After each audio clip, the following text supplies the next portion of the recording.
Previously, in Mahabharata, under the sacred Shami tree, Arjuna showed his true form. The weapons of the Pandavas shone with the divine light, and Uttara became his charioteer. He prepared to ride to battle. Dhananjaya walked around the sacred tree and gathered the divine weapons. He placed the lion banner beneath it and raised a golden flag with the monkey mark, made by Vishwakarma and blessed by the fire god. He wore his armed guards, held the Gandiva, and climbed into the chariot with Uttara. Then Arjuna blew his great conch. The sound shook the sky and earth.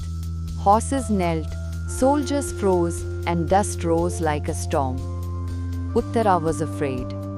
But Arjuna smiled, took the reins, and said, "Be strong, prince. The sound you hear is the call of victory."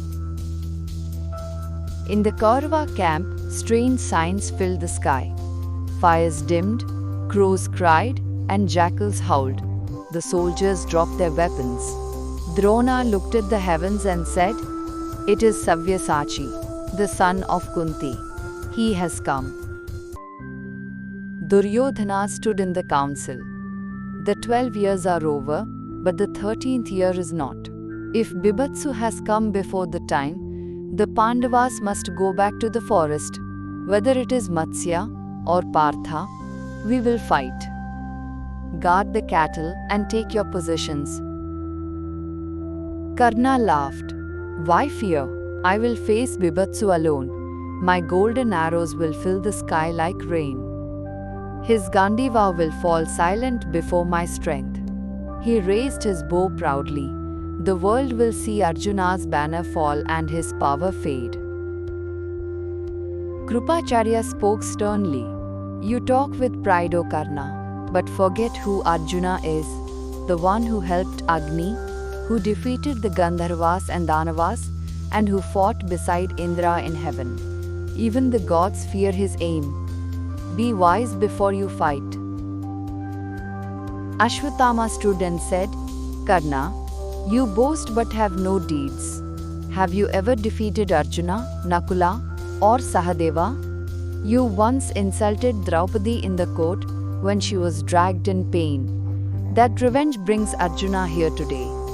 He is guided by Sri Krishna and shines like Indra in battle. I will not fight such a hero." Bhishma raised his hand. "Enough. This is no time for anger. Karna's courage, Drona's wisdom, and Ashwatthama's skill must stand together. The son of Kunti is before us. We must fight as one." Then Bhishma said, "O sons of Dhritarashtra, time never lies. 13 years and 12 nights are complete for Pandavas. The vow of the Pandavas is over. The 13th year has passed." Bhishma said, "Drona will lead the center, Ashwatthama the left, Krupa the right, and Karna will ride in front.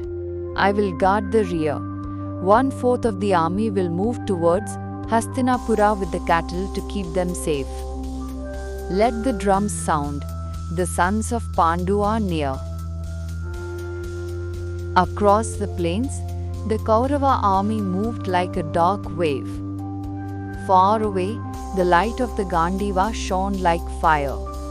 The call of destiny had begun.